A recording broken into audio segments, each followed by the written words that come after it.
everyone to the 10th episode of 1.5 Piece, a podcast about a random person that has never watched even a single episode of the popular anime One Piece. And that random person would be me, Zeff. Hello. And I'm being accompanied by my wonderful, beautiful, hilarious co-host and best friend Viv, who knows way more about the Straw Hat Pirates and their adventures. Doubt. But I'm Viv. Hello, people. I resemble the other full One Piece, thus making us 1.5 Piece together.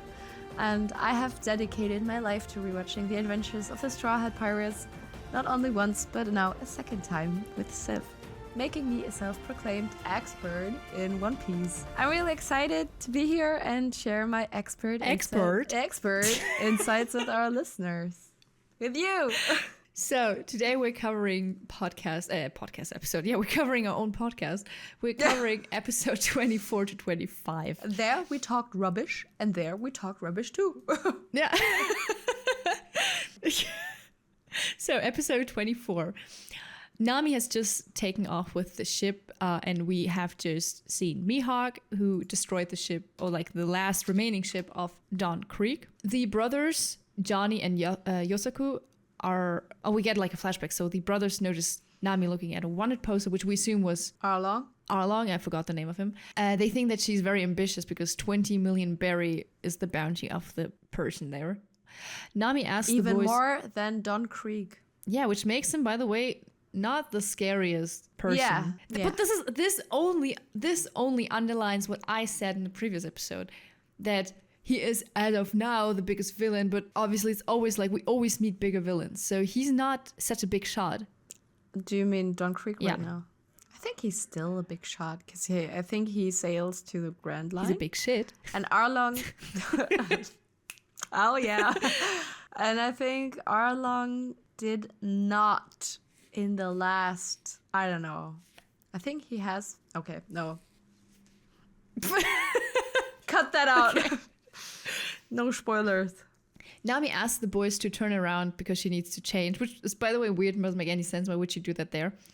Is she an exhibitionist? Who knows? She's this little slut. God. Isn't she like 16? No, I think... Look it up. Look it up. Ruffy is the youngest with 17 years old. I think Nami is... Are you slut-shaming a teenager? No. She's living out her sexuality. I think it's super cool. Nami is 18. That is a teenager. No. Okay. It is not. Okay, we'll let it slide. Not in Germany, though. In America, she's a slut. maybe. Okay. No, she's not a slut. Cut that out. But she knows how to seduce and play with her womanly Reizen. Can you say that in English? She plays with her feminine charms. Charms. That's what we're looking for. She knows how to play with her feminine charms. So those two boys look out to the ocean and want to peek at her changing, which is fucked up. But she pushes them off the ship, and they said she never joined the crew. They said that she said. So there we go. They said that she said she never joined the crew, but just joined forces. And that if they are linked by fate, that they'll meet again. Yeah, and I think that's beautiful. You think so? Yeah. It sounds very cheeky. They are linked. Oh, okay. No, they are linked by fate. You're right. Usopp and Zoro are furious. Usopp because the ship is by Kaya. Luffy can still see the ship in the distance, and Zoro says she should just keep the ship, but Luffy says he won't accept any other navigator but her. Which is so Luffy. This is so stubborn for no reason. But so cute nonetheless. But yeah, he won't accept any other navigator but her. Zoro says Luffy is a high maintenance person to, like a captain to keep, and why would they need a high maintenance navigator? The brothers get a new ship, but Luffy can't leave until things are settled at the restaurant. Do we know where they get that ship from? They just suddenly have a ship.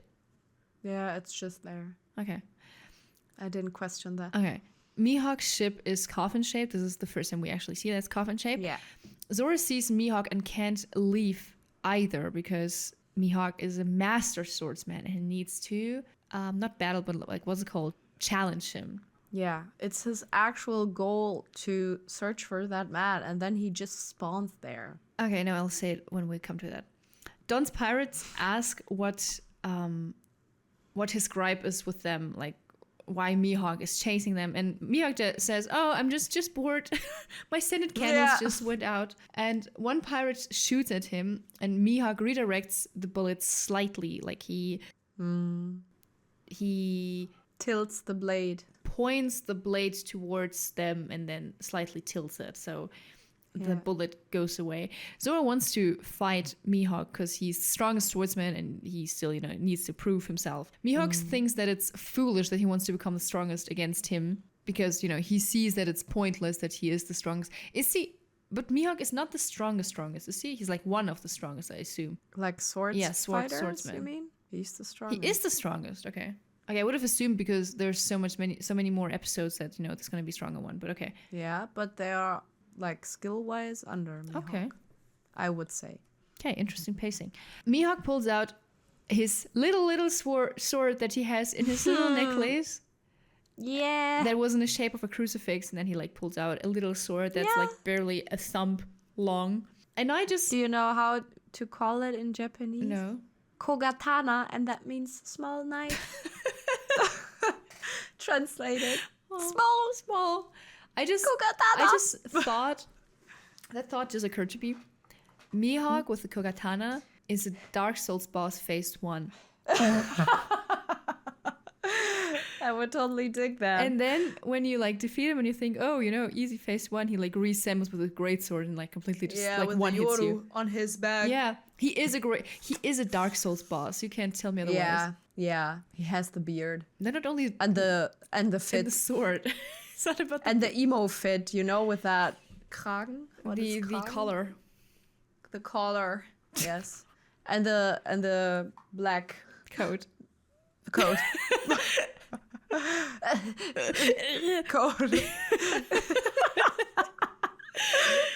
Yeah. It's a tiny sword, and he says no beast would go full out to hunt a rabbit. Yeah. I respect that. I find this. I first thought, oh, that's kind of arrogant, to say like, oh, you're not worth my big sword. But I also like from the perspective of someone who knows everything about like swords art. I'm not talking about myself, but like Mihawk. It's so smart. It makes total sense to say, well, I'm not gonna go full out on you because I'm gonna use the bare minimum energy that I need so I can save the rest of the energy. But it's still super embarrassing for Zoro. It is embarrassing, but it is a logical step that Mihawk does. Yeah. If you are thirsty, but like only a little bit thirsty, you're not gonna drink the tap water empty. You're gonna... I would. You would drink... A normal person would drink from a little glass as much as they need to. Okay, with that analogy, okay. But truly, I'm on Zoro's side here. I know, I'm also on his side. It is embarrassing, but I'm just saying that I understand Mihawk. Super embarrassing. He doesn't fight with his full potential and his full power, and I want to face him with his full power, and afterwards he gives him his big sword, Mihawk Yeah. Mihawk says that unfortunately he doesn't have a smaller sharp instrument. That is disrespectful. Okay. That is the point where it's disrespectful, because I feel like his dick. Up to then it's like alright, but it's like this is where I kind of draw the line. The East Blue is the weakest amongst the seas, so it doesn't matter he's the strongest here. Just speaking about Zoro. Zoro is mad and starts attacking him kind of blindly, and it reminded me a lot of the ways he fought Kuina, where he would like just blindly go in and like spam RB. Yeah. And not think it really, it was kind of a resemblance of how he fought Kuina. I don't know if it was on purpose, probably not, but it reminded me of that. And that shot from the distance was funny because it was just really this slasher. And he was not even hitting him. Yeah. Like, that was a bit hilarious to look at. But before we see that, we see like one big attack of Zoro with his 3 swords and Mihawk blocking it with this little small sword. It's like this one big moment where we see, oh, Mihawk is actually superior to him. Yeah, the onigiri. Was it the onigiri attack? I think, yeah. It was this Oh yeah, because where all the... because Johnny and all stuff the say swords- that no one ever blocked the onigiri attack. Yeah.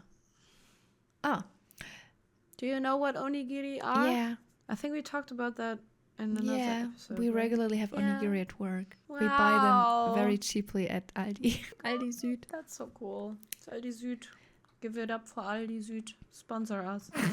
Mihawk notices that there's such ferocity in his attack. So this is exactly what I meant, that he is kind of fighting blindly without much thought behind it.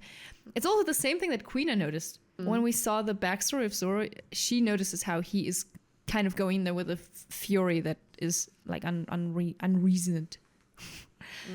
Flashback of how Quina defeated Zoro, and Mihawk punches him one last time in the neck, and Zoro is completely washed. But there are even more techniques from Zoro. Yeah, but does he use it here or was it later?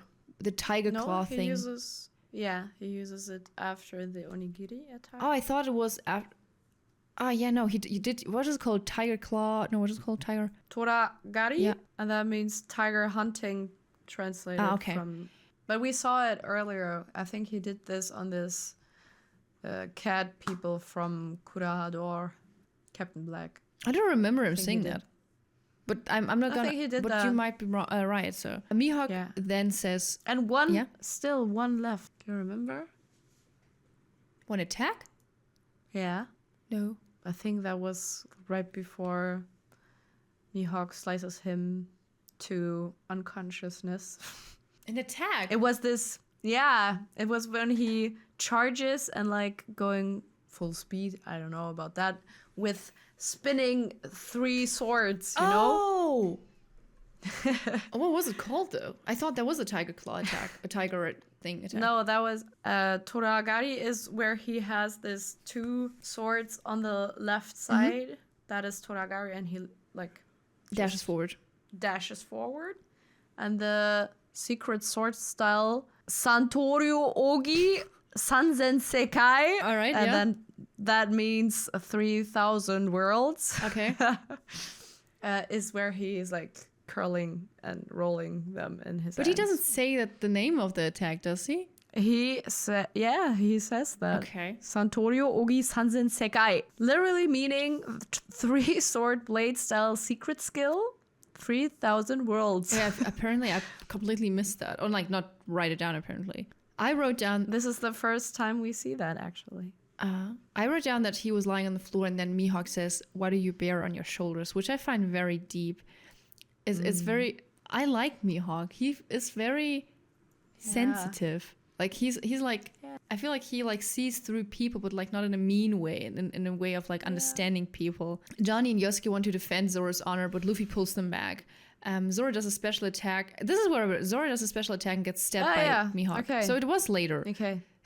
It was later, actually. Mihawk Sorry. asks him why he isn't giving up, and Zoro says that he's basically too proud that he's not going to do it. Mihawk is impressed that Zoro would rather die than admit defeat and asks for his name. He remembers that and says for courtesy or swordsmanship, he will stab Zoro with his big sword, and Zoro responds that he would appreciate it. Zoro is ready to die, but he also makes a special attack again. You see, you said that all too early. This is where he does his special attacks. But I asked you, didn't I? No. I mean in terms of you were earlier than I was. You know, later than I was in the story. I thought we were not going chronologically, but okay. The attacks. I thought chronologically. Okay, this is why I was wondering why. Wait, how did I miss all those attacks? I'm sorry. Mihawk breaks his 2 swords, except for the one that he has like in his mouth. The one by Quina. Yeah, what is that? Do you remember the name? No. Uchi, no. It's not Uchigatana. But it was kind of right. Mori? Nearly. Wado Ichimonji. It was not close. It was close. Some vowels and some consonants. You know what it felt there. like? This is what a toddler feels like saying his first words. You're like, almost, so close. Yeah, say it, mama. Yeah, it's crazy that his blades broke. Did they break because they were on one side and Mihawk only attacked that one side, or did they break because they were worse than Quina's? Yeah. Okay. So it wasn't because he only attacked the right side or something. Mihawk breaks his 2 swords and then also cuts him in the process. Zoro turns his face to Mihawk, and Mihawk is first surprised, but Zoro then says that scars on the back are a shame. That, Yeah. But is it a shame for Remember him that for Zoro. or for Mihawk? No, it's a shame for swordsmen. Actually, it's a shame, or it's a code of honor, actually, not to get marks. Because it means you're probably back. like a bad swordsman, that you let people get behind your back. Okay.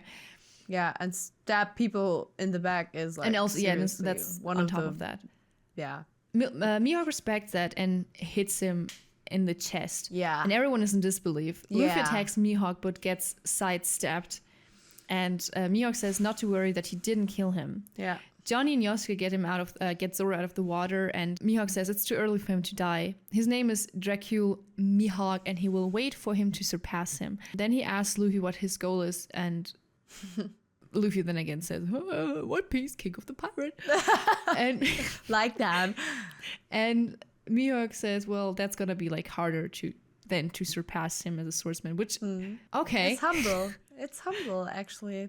Zoro is conscious and yells for Luffy and asks whether he was worried about him, which is a very wholesome scene. And that he wanted the greatest swordsman on his team and that he will never get defeated again. Mihawk is impressed and wants to see the crew again, like Luffy's crew again. To which I wrote down in brackets, why is he so likable? He says just like very wholesomely, I want to see them. I hope I see you again. Yeah. I get tears in my eyes from Yeah, them. me too. And this is like seriously one of the moments in One Piece I fell in love with. Seriously, that Zoro moment was, and to all One Piece lovers, probably this is the best moment in the early episodes. Like Zoro crying and vowing to Ruffy that he stays with him until he is king of pirates. Like, I think I cried in Netflix adaptation. Yeah, and the Netflix adaptation was really good too. So a very specific and crucial and important moment here. Mwah. Don asks to fight Mihawk, and Mihawk says he had enough and thought that he had taught them a lesson. One pirate has a metal jaw, like Captain Morgan, I noticed. Really? Yeah, there's one that has a metal jaw on the crew of Don Creek. And that I actually suspected him to be like related, but my partner said that no, they're not related. No. Another pirate has a writing on his beanie. Yeah. And it says baby. Baby. He's only baby. Baby. Another one has war written on his shirt. And Zoro and Usopp then say, we should get Nami back. One of the pirates we see then has Billy Wood written on their shirt. Really? Okay. Yeah. I didn't And it saw just that. sounds like they're talking about their dick. Anyway, Yeah. Luffy stays to drive the pirates away and asks Zeff whether he can stop doing chores if he does that. Mihawk disappears meanwhile because I wrote down he did not care. And this is the end of episode 24. Yes. Any Nice. thoughts? Nothing to add. Any thoughts? Thoughts? I like them thoughts. No thoughts, only thoughts. What do you think about this episode? I think for me, this is the first episode that shows the most plot intertwining. Because now think of it like nothing much happens, but it's still very interesting to watch, emotion-wise and also plot-wise. Because even though there's nothing majorly happening, there's tiny major things happening. We have Nami taking off. We have Zoro being beaten and vowing to become the greatest swordsman. We have Mihawk saying and foreshadowing that he will meet them again, obviously. And we also see Don Creek getting disrespected by Mihawk. Yeah. That's the best part about it. It But is. yeah, you're right. Like the crossroads of fate intertwined. Yeah, I think this is like one of the first times where it's like so many paths cross and foreshadow that they'll see each other again. Or so many goals. Like Nami setting sail and wandering off wherever. Sailing off, not wandering, I guess. Wandering in, Yeah. Zoro meeting his actual idol. K-idol. K-idol. And actually, this was his goal, to set sail, to actually meet Dracul Mihawk and Zoro, to yeah. challenge him. And Sanji actively being Although considered in the crew already. Although Usopp is invested because the Going Merry is gone. Oh, and yeah, it true. belongs to Kaya. Okay, So this is his investment. Yeah, true. And Ruffy beating up John Creek. Probably. Well, not yet. And also not in the next episode. But I think the episode ends with, if I'm to beat John episode Creek. 24, yeah, it ends with him asking, if I beat him, can I stop doing chores? Genau. Yeah, but I'm saying that even in like episode 25, they don't fight. But we are about to see a fight, okay. So, episode 25, ready for the final? Ready for the final. Right off the bat, I wrote down that I found a minor mistake in the There artistry. are no mistakes. I wrote down, there's 2 layers of scenery overlapping, right? The one with Don Greek and the one with the Barati. Yeah. And those are like 2 layers. They are kind of, making moves together. So they drew them separately. And you can see that if they like go together, they complete the picture of like Don Creek in the front and the Barati in the back. Mm-hmm. But with Don Creek, there's also like a barrel in front of them. And this barrel, while the scenery still builds, it's up together, is floating in the air. Really? Can you look it up? Can you open up episode 25 real quick? I need you to see that because that baffled me. And my partner also didn't notice that until I pointed that out. And I couldn't unsee it. It's not like a mistake, but it's like continuity mistake. Okay. Wow. That looks shitty. So Viv just looked it up and saw it that it is like 2 layers, and the front layer with Don Creek has a barrel floating in front of it. Yeah. Crazy. That doesn't make like sense in the perspective. All right. Okay. Good thing we talked about that. So. But it's always nice to point out some mistakes, like film or cartoony mistakes. Yeah. like I'm not that. sure it took so long. I'm not sure it was worth it, but. No, it's okay. I love that. So, Luffy is excited that they also want to fight. He's hanging upside down and looking at them. Zeff is just happy if Luffy leaves and drives them away at the same time, because otherwise he'll just create more mess. Luffy asks whether Zoro wanted to become king of pirates, and not Zoro, sorry, Zeff. Oh, why did I abbreviate them with Z? This is so stupid. I was like, why would Zoro become king of pirates? He asks him genuinely again. Just in case, do you want to be king of pirates? Just in case. Just asking for a friend. So Luffy asks whether Zeff wanted to become king of pirates, and Zeff reasons that he, responds that he forgot about his past. That I am wondering if he's lying. He probably didn't forget about his past. He probably just says that because he wants to forget about his past. But no way did he forget whether he wanted to become king of pirates or not. Or maybe it's his own and private thoughts. Too private. Actually, it's a really private and personal question. Yeah, no, I'm just saying that he's lying about having forgotten about his past. I think he just says he forgot about his past. I think so too. Yeah.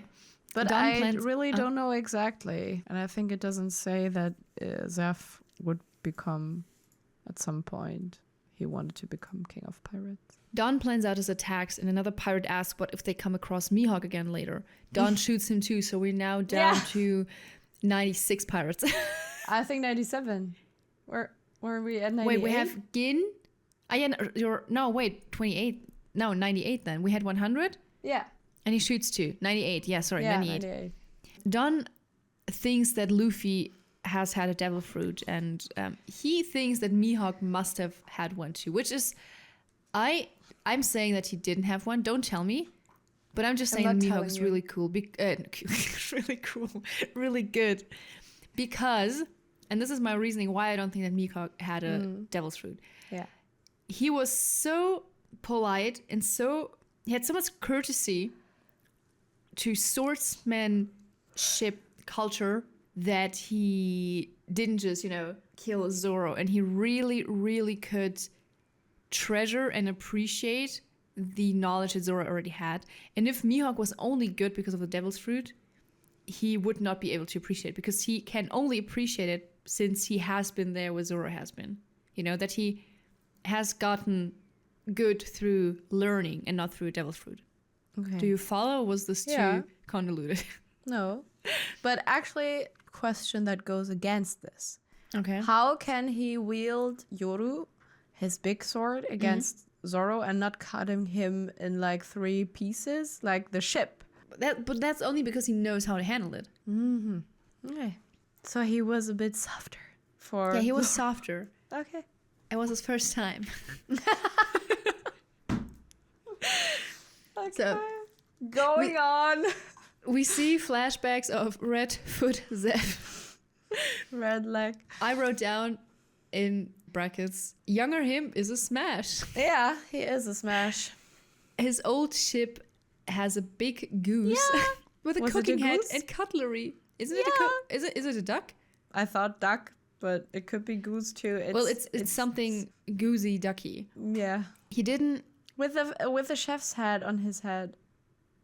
Yeah, with cutlery on left and right of it. Yeah. Dawn says that he didn't have that Zeff didn't have a devil fruit, which means the secrets must be in the logbook that he survived. So this is his logical conclusion why he needs a logbook. Mm-hmm. Petty and the other dude whose name is his name Meat? No, what's his name? One? Patty and the other dude. There's another dude? Carney? I didn't catch that. Karn. So the other dude that Patty goes into this paddle boat. Or pedal boat. So Patty and Karn try to drive away with the ship, and Sanji gets a short flashback of how he got washed away from a ship that he used to be on as a child. Luffy uses Gum Gum Rocket and then Gum Gum Giant Synth. Sanji then says that the Grand Line is crawling with guys like this, saying guys that, ate a devil fruit. Luffy scolds Don for being ungrateful, that Sanji fed him and he is now attacking them. And Don taunts him whether he really wanted to fight on water, since devil fruits users usually sink, so he knows that much. The Barati opens the fins so they don't fight inside. So these are like fins outside, like a little balcony. Platform, yeah. This is Sanji's decision to do that, so the restaurant stays safe. But it's also in Don Krieg's interest. Favor, interest. Because he the ship doesn't want to get damaged. The ship destroyed. Yeah. The head of the Barati is now a single boat, like a pedal boat, and it sails out, and it's its own weapon. Karn and Patty approach Don in this thing and shoot at him, but he, of course, survives it. He grabs the ship and just lifts it by the cannons. The ship is about to fall on the Barati, but Sanji kicks it away.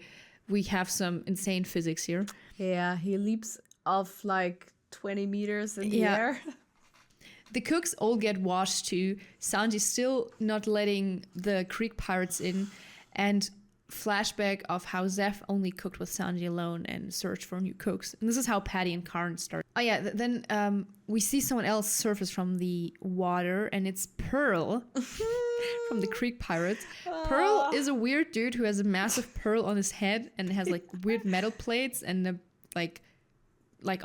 so he looks like a big oyster, technically. Yeah. And I wrote down, weirdly enough, when I hear Pearl, I think of Pearl from SpongeBob. Yeah.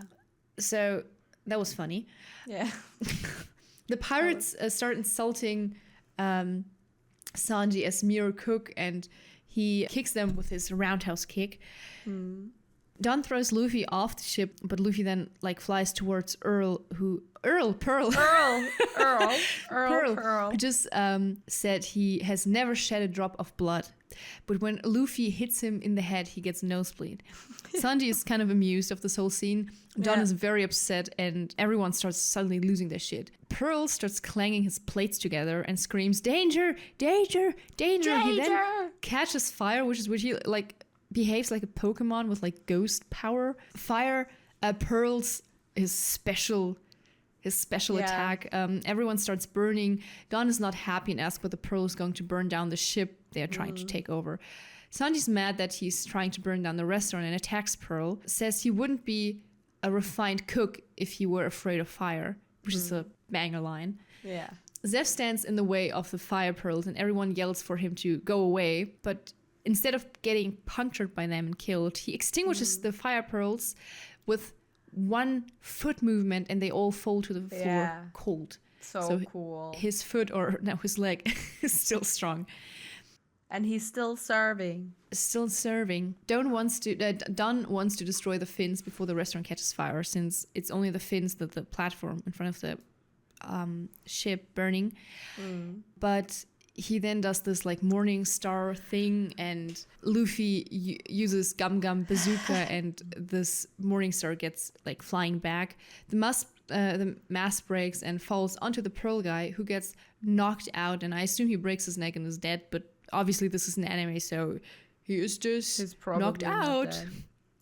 But I just realized when he starts like yelling and like beating this plate. Danger. Yeah, danger. He does behave like a Dark Soul enemy. Don't you think? So many analogies to Dark Soul. many. So Don is disappointed. Like enraging, or yeah, it's like, you hit him and then he notices you and then he goes like, wow, danger. Yeah. And then he does like AoE damage. I just wrote down what the fuck about this character design and everything. Seriously, It's so weird. I totally forgot about Pearl. Totally. There was a reason. Yeah. What the hell is Pearl? Iron Wall Pearl is his actual It's his name. full name, Iron. Yeah. Okay, so we have double fist, iron full body, Yeah. and iron pearl, iron Wall Pearl. iron wall pearl. Yeah. And what a crazy ability to actually catch fire and be on fire. And It seems like a cool party trick. This is something. hey, watch this is, me. No, catching fire. not even like this. No, even I'll do one better. You're at a party and you're like, hey, Want to see a cool party? we want to see a cool trick. You see Pearl over there? You won't believe what the fuck he's gonna do. Then you like smack him on the head so he gets a nosebleed. Yeah. The hell. So yeah, we're at the end of episode 25. We just see Don disappointed with everyone, and we see Gin, who gets Zeff as a hostage. To which I wrote down my last notes. Why? Because pirates. Yeah, I guess they never change. They never change. But yeah, So that's about it. That was it. Nothing to add here. I have the least notes on this episode. But Yeah, same. I only like wrote down yeah, what the Pearl fuck? is weird. Yeah. True. Don't be a Pearl. Don't be a Gin too. Don't be Jill. Joe, Jeff, whatever.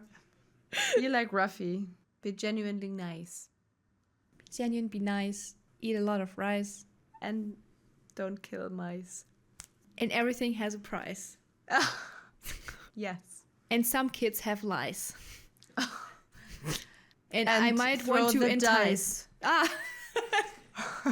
In D&D, we roll the dice. Yeah. That's a good one. With this, we end another episode of the podcast. I hope you all guys enjoyed. Thank you very much for being here and listening.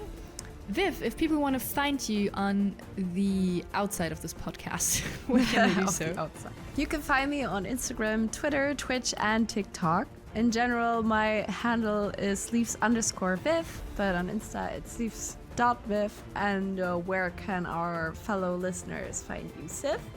They can find me on Twitch, Instagram, and TikTok with the handle Zeff to the Rescue, mainly on Twitch, let's be honest. And yeah, that's that. So everyone, without further ado, thank you very much for listening. Thank you for being here. Have an amazing night, morning, day, evening, wherever you are and whenever you're listening. And stay cozy, and don't forget to be kind to yourselves, and we'll hear each other on the next episode of 1.5 Piece.